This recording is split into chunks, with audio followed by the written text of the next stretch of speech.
Hi, and welcome back to the Teach the Children podcast. I'm your host, Laura Battles. And as we get into the summer months, I wanted to talk to you guys today about some books that have really helped me in my homeschool journey. And these are books I've read over the last about 5 years or so. And then there's one that I'm going to talk about that I am currently reading, and that's going to be my summer reading book. But before we get into that, I just wanted to have you guys make sure you like and subscribe to this Teach the Children channel, whether you're on Spotify or Amazon or on YouTube. That just helps get the word out there that all about this channel and about Teach the Children here in the Tri-City area in Washington State. So before we do that, I just want to also talk to you guys a little bit about just making sure you take some time for yourself this summer. And as a mom, if you're the one homeschooling, or a dad, if you're homeschooling, take some time this summer and just really slow down and go back to what made you start to homeschool in the first place. And remember what your mission and your vision is for your homeschooling, for you and your children and your family, and what you want it to look like. As we wrap up school here around my house, I'm going to take some time, just little bits here and there over the summer as the kids are out playing in the sprinklers or we're going on a vacation somewhere, to not only read some of these books, to just really refill like my cup, refill myself, but also just I'm going to go back and think about what is it that I want my kids to learn this next year? What do they want to learn? I've asked them what they want to learn, and it's sometimes what they want to learn is fun and we can do it. Other times I'm like, they asked the other day if they could learn Hebrew, and I was like, I don't know Hebrew, so we probably won't learn that one. But I do want to instill in them like a love of learning languages. So we'll probably learn a language this next year. It probably will not be Hebrew, but I just want to remind you guys, as the summer comes and most of us take even a few weeks of a break time, to just remember to, you as a mom or the dad, to take some breaks too and just refill yourself. Because if you were a public school teacher, you would not only get the summer off. I know they say this is where they take time off and they refill their cups, but also they have to take continuing education classes. And so consider reading one of these books, a continuing education class. If there's any conventions coming up this summer, go to them, and just that way you can have a spring in your step this fall as you restart the school year. I think a lot of us experience burnout because we are so overwhelmed by wanting to do it all. And we don't have to do it all. We just need to do what's right for our families. So on that note, I will talk to you guys about some books. So I have some notes here in front of me because I just need some notes. So there's some books I want to talk about in no particular order. Mostly I'm going to talk about a few authors. These are authors that I love. If you ask another homeschooling mom, they're going to recommend other books. So I would say go out and survey a bunch of homeschool moms, ask which ones they read, and then pick one or two this summer to read. Don't read all 10 or 20 of them. You will be overwhelmed, but read one or two, and then you can be refreshed before the fall starts. So I'm going to just dive into this. The first one is Homeschool Bravely by Jamie Erickson. This was a great book. I read it probably 3 years ago, and it talks about the fear we all experience while we homeschool, but then it goes into the struggle of homeschooling with one kid, or if you have 10 kids at home, there is a struggle. And then she dives into a solution, and I really enjoyed her book. I will go ahead and reread it again here in the future, but it's one that I would definitely recommend to you guys. And that is, again, Homeschool Bravely by Jamie Erickson. The next one is one that I love. This author is here not locally, but here in the state of Washington. It's Teaching from Rest. I have my books over here, so that's why I'm looking over here. I want to make sure that I also get them right. Teaching from Rest by Sarah MacKenzie. If you recognize that name, she also wrote the Read Aloud Revival. That book, both of her books are just, I read them when I first started homeschooling, and I was blown away. Teaching from Rest really just reminds you that we need to make sure you know who's like well done you're looking for or working for. And that can be, I mean, that's a personal thing, that's part of your mission and vision of why you homeschool. But the Read Aloud revival reminded me of how important it is to read aloud to my children, even as they get older. And I still try to do that to this day. My oldest will be 12 this summer. And just because he is proficient in reading and he can read really well on his own, I still choose to read at night out loud to my children. And we really love that time together. And so we pick out books and I read them. And sometimes during the middle of the day, we'll also all cuddle on the couch and read. But both the Sarah MacKenzie's books, she may have more now, but I know the two that I have personally read, Teaching from Rest and the Read Aloud Revival, my goodness, are both good books, and I would definitely recommend them. And also just, it's fun to read from authors who are local to our state. Yeah. The next one is The Well-Trained Mind. That is by Susan Wise Bauer and Jessie Wise. They co-authored that book.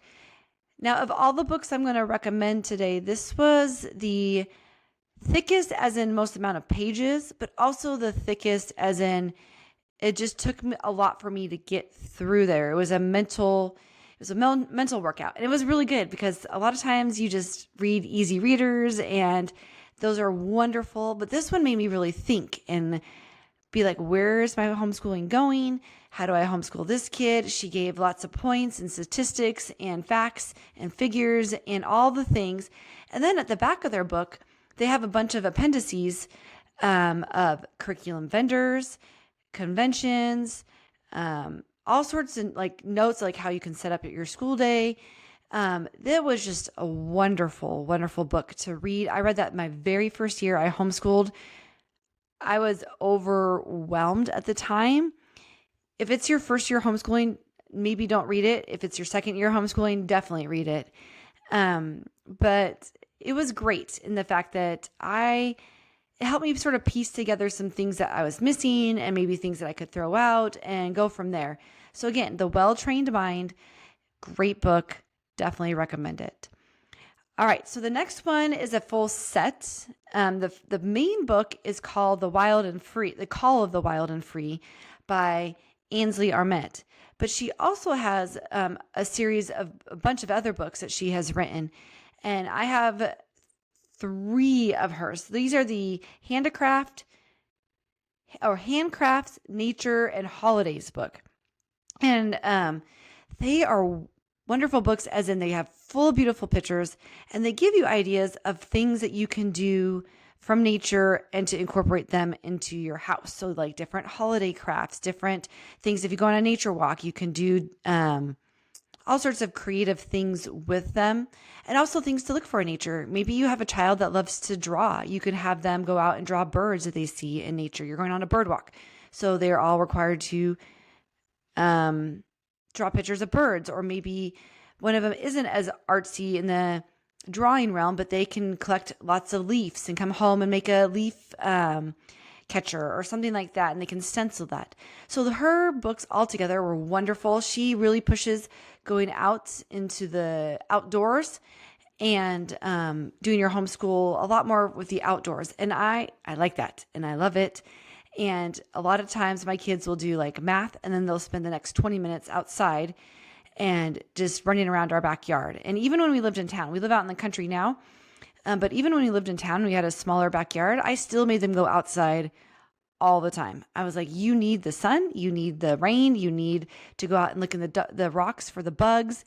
And so Ainsley Arment is very good on reminding me to keep our kids outside and playing outside. So I would recommend her books.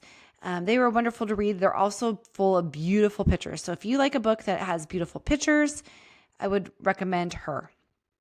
All right. So the last author here that I have, Durenda Wilson. I have read 2 of her books so far. She has many more, but the 2 that I have read is The 4-Hour School Day and Raising Boys to Men. And The 4-Hour School Day, again, it's just reminding us to slow down in our homeschool, but also it does not need to mimic a public school. We don't need to be homeschooling our kids for 6, 7, 8 hours a day around a table, doing busy work and doing this and doing that. We need to go at the pace of our children.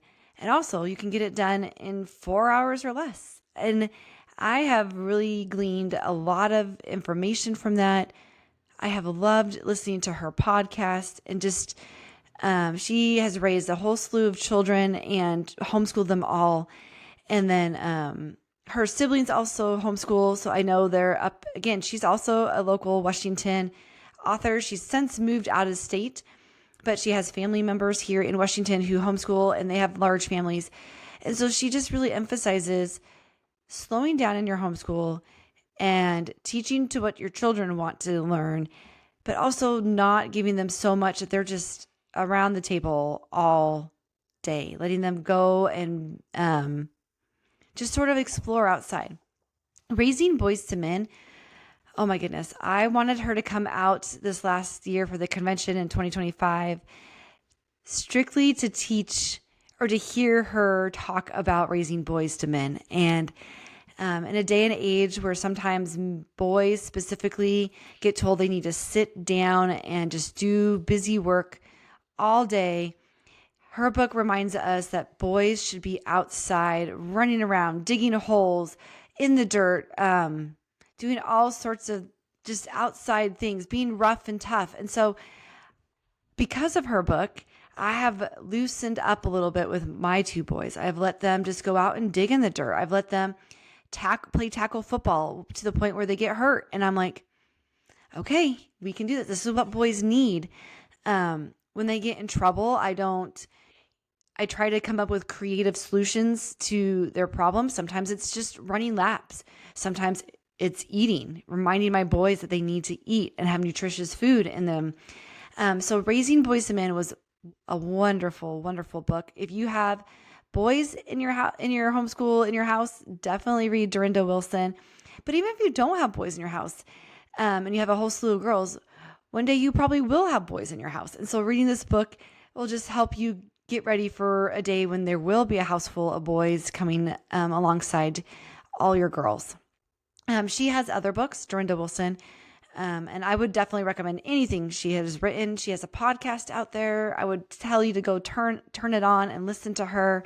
She has been amazing. I love listening to her when I'm mowing my lawn and just all the things. So Durenda Wilson, go check her out. All right, those are the books that I would recommend you read in your homeschooling journey. The last one I want to talk about is called, I'm going to grab it, Homeschooling, You're Doing It Right Just by Doing It by Ginny Urick. She is the creator of the 1,000 Hours Outside. If you've heard from that, this book is brand new to the market. I just really want to read it, and I'm super excited to read it. So if you want to read along with me this summer, leave a comment in the comment section below. Reach out to me on, via Facebook, Instagram, or email, and maybe you can figure out a way that we can have like a little homeschool reading group this summer. And I'm just excited to dig into that. All right. That's all I wanted to talk about this week. These books and the new one, you guys should go read one or some of them, all of them. And then I will just see you guys next week. Have a great last week of the month. Thanks. See ya.